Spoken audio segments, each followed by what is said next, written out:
on a day in which there have been fairly unprecedented numbers in the larger North India region trying to get into the national capital. Finally, after pitched violence in certain cases, tear gas shelling, water cannons being fired on farmers, they have been allowed by the Delhi police to come into the city. The larger issue in this entire debate, I think, has been lost. And I think there's nobody better to explain them to us than P. Sainath, who's with us now. Thanks, Mr. Sainath, very much for being with us. Pleasure. The first question, MSP. The government says that it doesn't matter what may or may not be written in the farm laws. The Prime Minister says they will be protected. Do you believe that that's not going to be the case? That is not going to be the case. None of the bills which are now laws even mention the word MSP, number one. Number two, I had a very simple solution to offer to the Prime Minister at the time he said all this, and he said it repeatedly.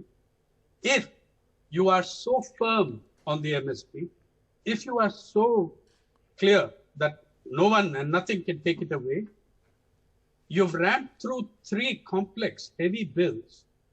Well, put in one more, 2 paragraphs guaranteeing that MSP. Right. Who's to stop you? Number one.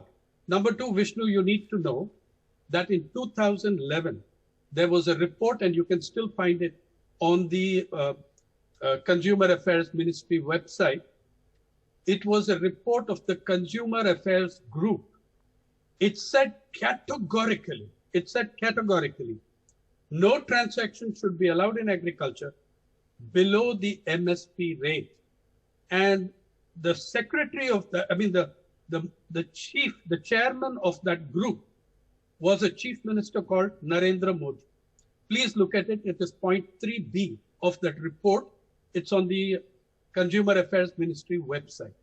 Though they have taken away the names of the members, you can Google for many other newspaper items of that time and see who was the chairperson handing in the report at that time to Prime Minister Manmohan Singh.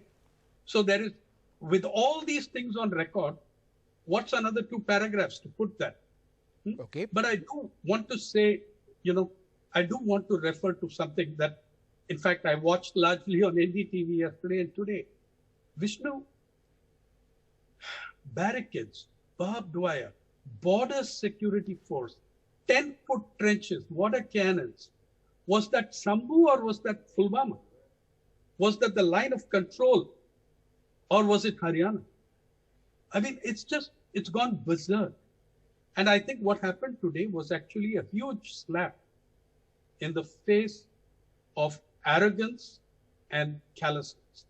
So about the MSP, let me see, the whole thing, as you know, was centered around the APMC, yes, where you access your MSP. Immediately after it came out, I think that the media are refusing to ask and refusing to look at 2 very important questions, Vishnu. One is, why these bills, and now in the middle of a pandemic, a government that cares for its people, a government that is worried about what's happening to its people, it has 1,000 other things demanding its urgent attention. But it was precisely at the height of the pandemic that they decide to bring in A, 3 farm laws, and B, when the opposition walks out, immediately bring in 4 labor codes in the name of simplifying 29 labor laws. Now, they've been in power 6 years. Why was it this moment? Okay. Why was this moment chosen? So, Mr. Sainath, I take those points. I wanted to get a more understanding on another aspect of the laws.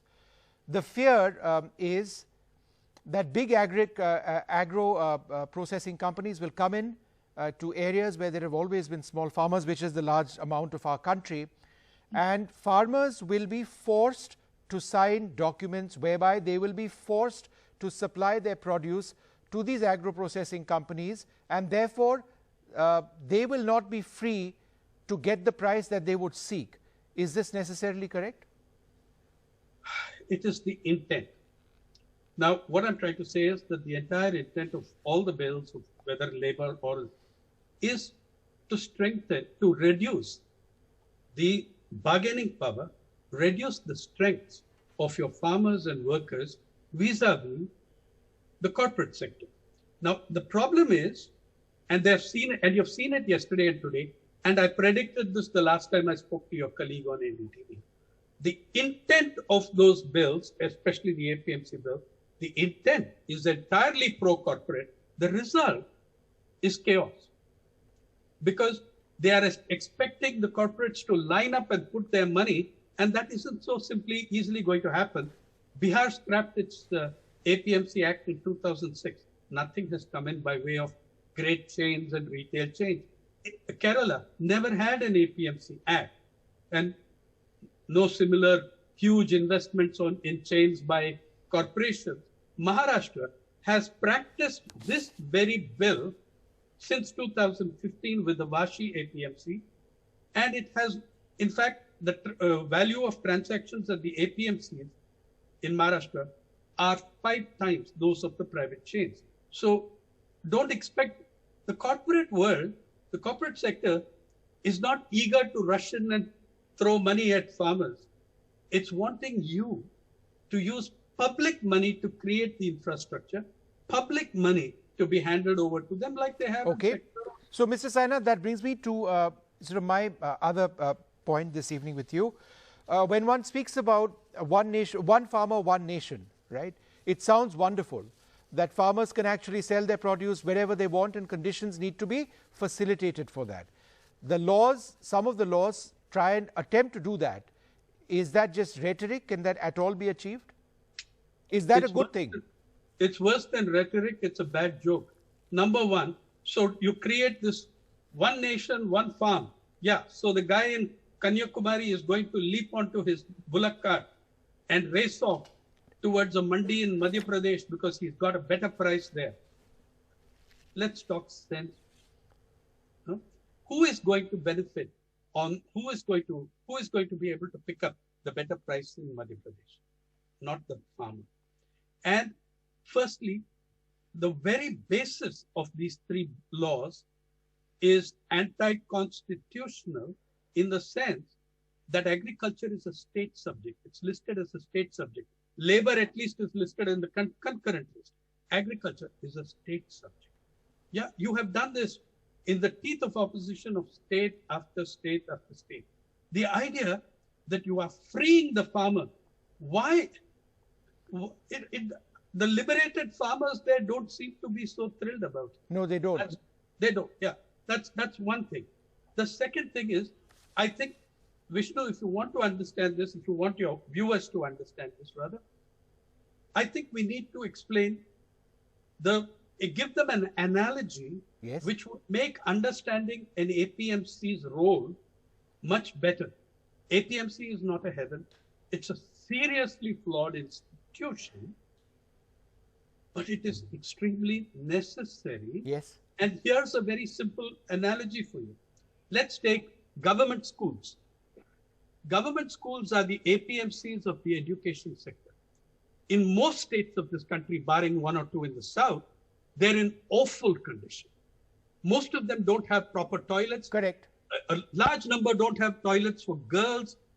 But if you shut down government schools, tens of millions of children are not ever going to step into a school. Tens of millions of children are not going to get that one decent meal they get in there. As the schools have closed, Vishnu, we've been doing stories in the People's Archive of Rural India of how much hunger there is with the ending of the midday meal. And second, people don't think about this, but tens of millions of young girls get their free sanitary pads through the government schools. Okay? Those have gone off. And there's lots of problems coming up in Uttar Pradesh and elsewhere where girls have gone back to using extremely unsanitary material. So the point, sir, that you're trying to make is that this is something, MSP, APMC is something that's problematic, but it's a necessary evil because it doesn't work any other way in our system. I'm not even calling it an evil, but I'm saying that it's necessary but insufficient. But tell me one thing, sir, just so that again our viewers can understand this. Is it not true that this entire issue has been caught up in the politics between the Congress and the BJP? that even in the past, the Congress has said that they would repeal the Agricultural Produce Market Commodities Act and have something different, and yet the rhetoric has changed now. Okay, it's an extremely political issue, and there is no, I mean, I think one has to live in la-la land to expect that such explosive political issues will not generate political struggle and political fights and political animosity. Of course they will. It doesn't matter to me in the sense that, look, we have actually seen a continuum Okay. in policy on agrarian issues, whether with the UPA-led Congress or the BJP-led NDA. Let me give you 2-3 things on which you can look at this. The Congress sat on it in fact constituted the Swaminathan Commission. What is actually the correct name is the National Commission for Farmers. Dr. Swaminathan gave in the first of his reports. Right.